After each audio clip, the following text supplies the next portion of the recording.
অনেকে বলে হারাম বা সন্দেহপূর্ণ খাওয়ার সময় বিসমিল্লাহ বলে খেয়ে নিলে আর অসুবিধা থাকে না। কথাটি সত্য কিনা? এটা হলো 2 নম্বর মুসলমান যারা, এরা সাধারণত কোনো কিছু হারাম কিন্তু ডাইরেক্ট হারাম খাইতেও আবার ইতস্তত বোধ হয়, এটাকে নিজের জন্য হালাল করার জন্য একটা বুদ্ধি বাইর করছে, এটা ভাই বিসমিল্লাহ বলে খেলে কোনো অসুবিধা নেই। অনেক ডায়াবেটিসের রোগী আছে, তার জন্য মিষ্টি খাওয়া নিষেধ, কিন্তু সে এটা খাওয়াকে হালাল করার জন্য এই মাসালা বাইর করে বলে আরে বিসমিল্লাহ বলে খেলে কিছু হয় না। তো এগুলো সবগুলা মন গড়া ফতোয়া এবং এগুলো মোটেও সঠিক কোনো কথা নয়। যেটা হারাম সেটা বিসমিল্লাহ বলে খাইলে শুধু হারাম হবে না, হারাম ডাবল হবে আরো। কারণ আপনি একে তো হারামে লিপ্ত হলেন, আবার আল্লাহর নাম নিয়ে সেখানে ফাইজলামতি করলেন, এক ধরনের আল্লাহর প্রতি বিদ্রোহ করলেন, এক ধরনের হারামকে হালাল মনে করলেন। হারামকে হালাল মনে করলে ঈমান নিয়ে টানাটানি শুরু হবে। এই জন্য ভাই কোনো কিছু সন্দেহপূর্ণ মনে হলে ওটা অ্যাভয়েড করতে হবে এবং হালার দিকে যেতে হবে। নবী সাল্লাল্লাহু আলাইহি সাল্লাম বলেছেন, দামা ইউরিবুকা ইলা মা লা ইউরিবুক, তোমার যেটা সন্দেহ হয় ওটা বাদ দিয়ে যেটা সন্দেহ হয় না সেই জায়গায় তোমাকে যেতে হবে। স্বামী স্ত্রী দুজনেই যদি জান্নাতে যায় তাহলে তারা কি এক জান্নাতে থাকবে নাকি আলাদা জান্নাতে থাকবে? স্বামী স্ত্রী দুজনে যদি জান্নাতে যায়, দুজনকে 2 জান্নাতে দিলে তারা সুখে থাকবে না এক জান্নাত দিলে সুখে থাকবে? কি বলেন? আপনারা যারা বিবাহ করেছেন, স্বামী স্ত্রী দুজনেই আল্লাহ চাহেন তো জান্নাতে দিলেন, দুজনকে আল্লাহ তাআলা 2 জান্নাতে রাখলেন, তো আপনারা কি মানসিকভাবে সুখে থাকবেন? তাহলে কিভাবে এটা প্রশ্ন আসতে পারে বা কিভাবে প্রশ্ন উঠতে পারে? মনে রাখবেন, স্বামী স্ত্রী উভয়ে যদি জান্নাতে যান আল্লাহ তাআলা উভয়কে একসঙ্গে রাখবেন, শুধু তা নয়, জান্নাতে যে হুররা থাকবেন এই হুরদের সবার নেতৃত্বে থাকবেন তার স্ত্রী। এখন আপনি বলবেন যে অনেক মহিলা আমাদের কাছে প্রশ্ন করে লিখে দেয়। একবার এক মহিলা লিখেছিলেন যে ভাই এমন একটা আমল শিখিয়ে দেন যে আমলটা করলে আমার স্বামী জান্নাতে আর যা পাক হুর অন্তত পাবে না। তো আমি উত্তরে বলেছি, দেখুন বোন, দুনিয়াতে যেরকম সতীনের প্রতি একটা দুঃখ, কষ্ট, জেদ, ক্ষোভ এটা থাকে, পৃথিবীর সব মেয়েদেরই থাকে, আল্লাহ এভাবে সৃষ্টি করেছেন, কেউ আসলে শেয়ার করতে চায় না, স্বাভাবিক। তবে জান্নাতে মানসিকতাটা এরকম থাকবে না। আল্লাহ তাআলা বলেছেন, ওয়ানাজা'না মা ফি সুদুরিহিম মিন গিল, জান্নাতে অন্তরের যত হিংসা হাসাদ এগুলো সব আল্লাহ তাআলা বের করে দিবেন, রিফাইন হয়ে যাবে। আপনার এখন মনে হচ্ছে যে আমি কিভাবে এটা সহ্য করব, সেখানে আপনার কাছে এটা কোনো বিষয় মনে হবে না। আর মনে রাখবেন, মূল স্ত্রীর মর্যাদা আপনার থাকবে, তাদের সেই মর্যাদা থাকবে না। যাই হোক, তো জান্নাতের এবং দুনিয়ার বিষয়টা সম্পূর্ণ ভিন্ন ভাই।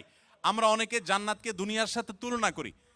এক লোক, তিনি ধূমপান করেন, তিনি বলেন যে ভাই জান্নাতে তো যা চাবে আল্লাহ তাই দিবে, তো আমি তো বিড়ি ছাড়া থাকতে পারি না, জান্নাতে কি আল্লাহর কাছে এটা চাইলে আল্লাহ দেবে কিনা? তো আমার উত্তর হলো, আপনার এই যে বিড়ি বা ধূমপান করার যে, সিগারেট পান করার যে আপনার বদভ্যাস আছে, এই কুরুচি জান্নাতে থাকবে না ইনশাআল্লাহ। আপনার এই কুরুচিটাই কি হয়ে যাবে? চেঞ্জ হয়ে যাবে। থাকবে তা নয়, বরং তারা স্বামী স্ত্রী হিসাবেই থাকবেন ইনশাআল্লাহ। আল্লাহ আমাদের সবাইকে জান্নাতে একত্র হওয়ার তৌফিক দান করুন। এখানে কোরিয়াতে বেশ কিছু চকলেটের উপাদানের জায়গা লেখা থাকে সাসুগি বা থাক্কুগি, যার অর্থ গরু বা মুরগি, অথবা চকলেটগুলো সফট মিল্ক ফ্লেভারের চকলেট। আদৌ পিওর গরু বা চিকেন আছে কিনা তা বোঝা যায় না, থাকলেও হালাল কিনা আমরা সেটা জানি না। এমন নুডলসও আছে। এরকম চকলেট বা নুডলস খাওয়া আমাদের জন্য হালাল হবে কিনা? প্রশ্নটি লিখেছেন ভাই আবির। আপনার প্রশ্ন উত্তর হলো যে যত চকলেট আছে ওয়ার্ল্ড ওয়াইড, বেশিরভাগ চকলেটগুলোতেই আসলে হারামের উপস্থিতি বা উপাদান থাকার সম্ভাবনা জোরালো। সবগুলোতে না, অনেক চকলেট আছে এর বিপরীতে আলহামদুলিল্লাহ যেগুলো হালাল, যেগুলোতে হারাম কোনো উপাদান নেই।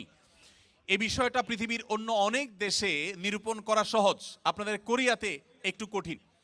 আপনি জাপানে গেলেও দেখবেন যে বিভিন্ন বাজারে, বিভিন্ন সুপার মার্কেটে, বিভিন্ন মার্টে, সুপার মলে, সুপার শপিং মলে আপনি দেখবেন যে চকলেট হোক, যে কোনো ফুড হোক, সেখানে স্ক্যান করে চেক করা যায় এটা হালাল কি হারাম, এখানকার উপাদান কি, সব ডিটেল জানা যায়।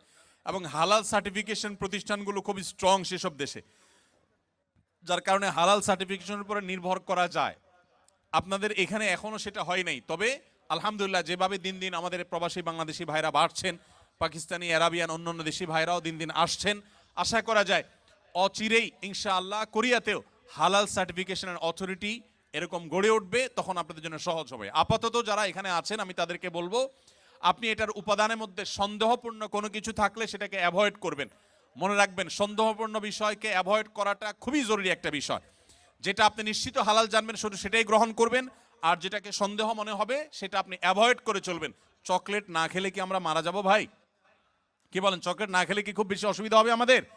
অতএব আমরা যথাসম্ভব সন্দেহপূর্ণ খাবার অ্যাভয়েড করে চলবো, তাহলে ইনশাআল্লাহ হারাম থেকে বেঁচে থাকা সহজ হবে। কোরিয়াতে আমাদের অনেক সময় কোরিয়ান খাবার খেতে হয়, তারা একই পাত্রে শূকর রান্না করে খায়। আমার প্রশ্ন হচ্ছে, আমরা কি সেই পাত্রে রান্না করে খাবার খেতে পারবো কিনা? কোনো পাত্রে যদি শূকর রান্না করা হয়, এরপরে সে পাত্রটা ধুয়ে সম্পূর্ণ পরিষ্কার করে, তার কোনো আলামত নাই, নতুন করে সেখানে ধুয়ে পরিচ্ছন্ন করে ভালো তেল দিয়ে যদি হালাল খাবার রান্না করা হয়, সেই খাবার খাওয়া জায়েজ আছে, এটা হারাম না।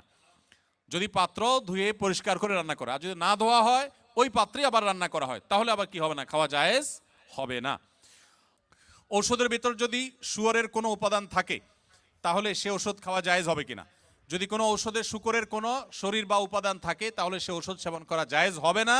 যদি বিকল্প কোনো ঔষধ থাকে, যদি আল্লাহ না করুক এমন কোনো রোগ হয় যেই রোগের এছাড়া আর কোনো ট্রিটমেন্ট নাই এবং মরণাপন্ন অবস্থা হতে পারে, তাহলে নিরুপায় হলে সেই ব্যক্তির জন্য বহু শর্ত সাপেক্ষে সেটা জায়েজ হতে পারে। কিন্তু যখনই বিকল্প কোনো কিছু আছে, তখন কিন্তু আপনার জন্য হারাম ঔষধ